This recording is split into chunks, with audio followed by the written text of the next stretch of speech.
everyone and welcome back to Googie's Kitchen, and if you are new here then hello and welcome. My name is Alexis and today I want to show you how to make my delicious vegan potato bites. As I just mentioned, today I'm going to be making my vegan potato bites. Now these are really easy to make and they make a really nice side to most main meals. So tonight we're going to be having these with sausages. My husband and son are going to be having these with pork sausages and I'm going to be having these with vegan ones.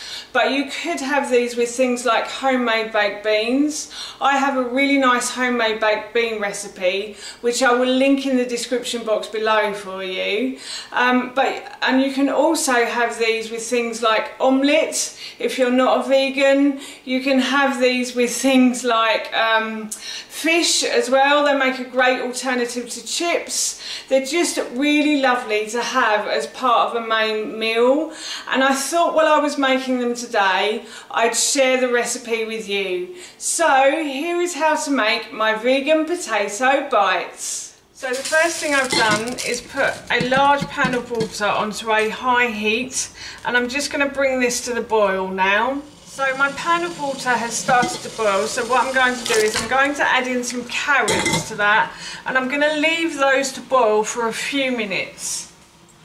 So while the carrots are boiling, I've put a pan, just a small frying pan, onto the hob, and what I'm going to do is I'm going to put it on a high heat and I'm going to let that heat up.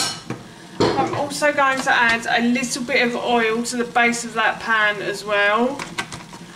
And now I'm going to spread the oil around the base of the pan with my plastic brush until it's all evenly coated. And then I'm just going to leave this pan to heat up now.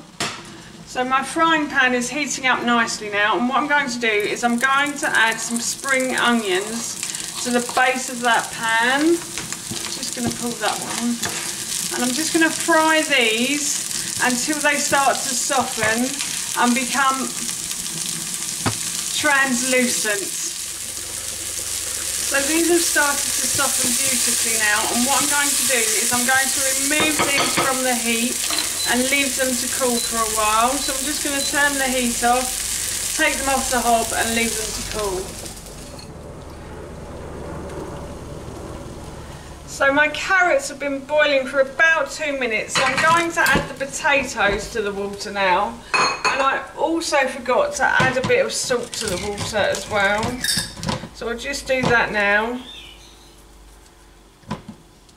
So I've added a bit of salt, and I'm going to put the lid back on and bring these back to the boil again, and then I'm going to boil them from only about 5 minutes. That's all you need. So instead of forkful, you know when you put a fork in a potato and it falls off, don't do that, it needs to be knifeful. So you put a knife in and it falls off the knife, then they're cooked.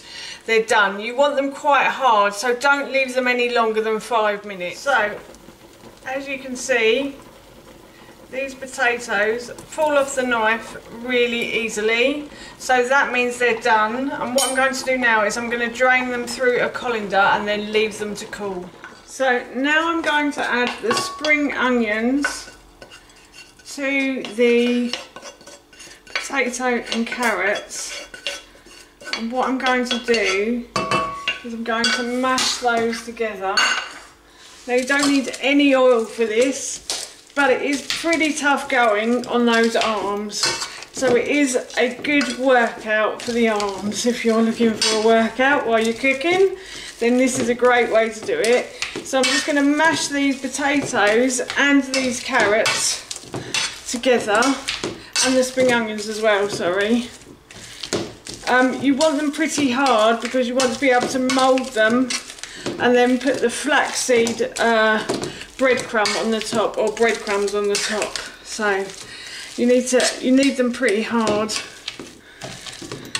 And I'm also going to add 2 tablespoons of brown rice flour to this as well. If you don't have brown rice flour, you can use plain flour. It's just I'm gluten intolerant, so that's why I use brown rice flour.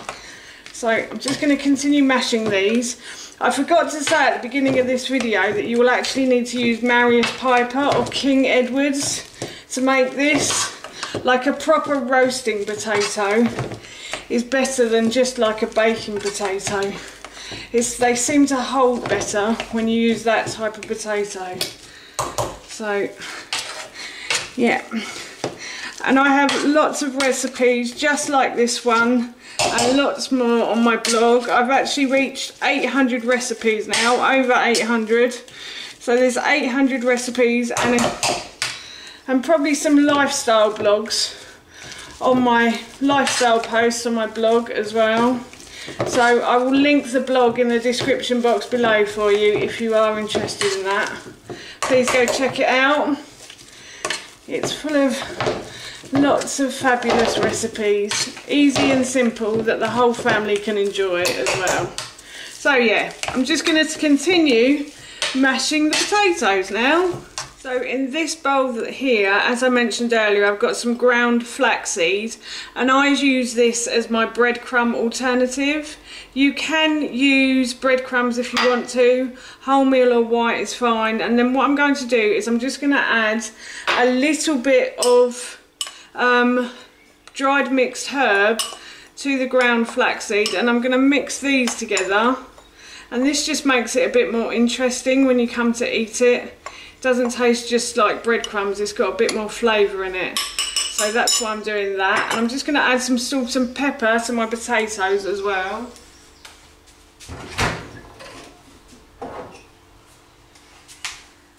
So I've just grabbed my salt and pepper, and I'm just going to add a little bit of salt to the potatoes, and I'll mix that round as well.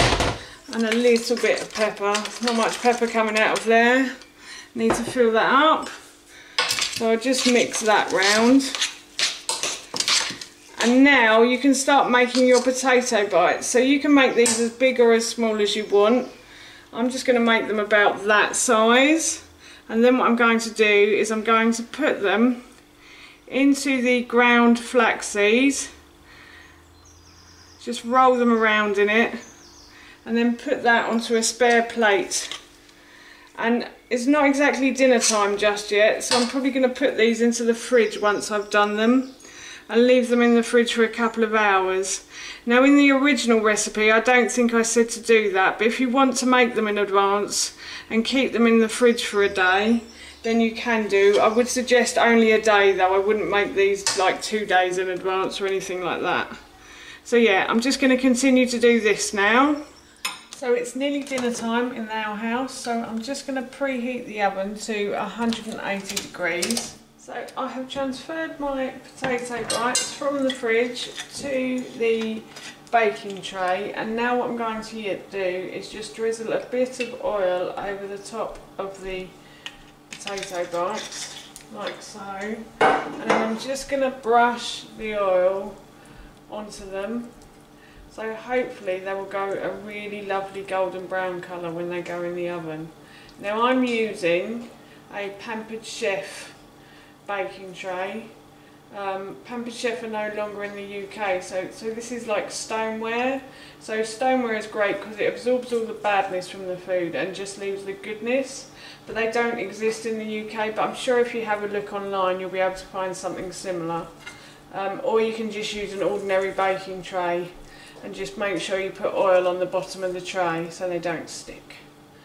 And now what I'm going to do is I'm going to put this into the oven for about 25 to 30 minutes. So the potato bites have gone a lovely golden brown colour, so these are cooked now. So I'm going to serve these with the sausages, and this is what we're having for our dinner. So that's how you make my delicious vegan potato bites, and that recipe, as I mentioned earlier, I will link in the description box below for you. So that's it from me. Thank you so much for watching. Please feel free to give me a big thumbs up if you enjoyed this video, and please feel free to leave any comments below, and please don't forget to hit that subscribe button. See you all soon.